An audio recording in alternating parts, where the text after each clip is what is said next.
অনুরাগের ছোঁয়া ধারাবাহিকে এই পর্বে সোনা এবং সূর্যের জীবনে একটি বড় ধাক্কা খায়। সোনা এবং সূর্য খেতে বসে থাকার সময় চারু সূর্যকে জানায় যে তার বাবা মা আজ তাদের বাড়িতে আসবেন বিয়ের প্রস্তাব দেওয়ার জন্য। সোনা খুশি হলেও সূর্য কিছুটা চিন্তিত হয়ে যায়।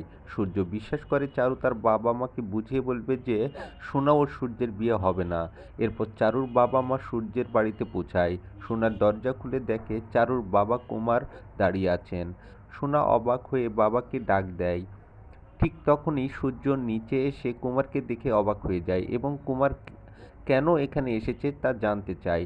চারু তখন নিচে নেমে এসে কুমারের সাথে তার সম্পর্ক প্রকাশ করে।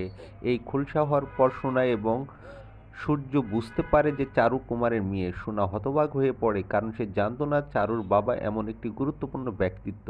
এই মুহূর্তে সোনা ও সূর্যের সম্পর্কের জন্য একটি নতুন জটিলতার সৃষ্টি করে, কারণ এখন তারা জানে যে চারু তাদের জীবনে একটি অপ্রত্যাশিত পরিবর্তন নিয়ে এসেছে।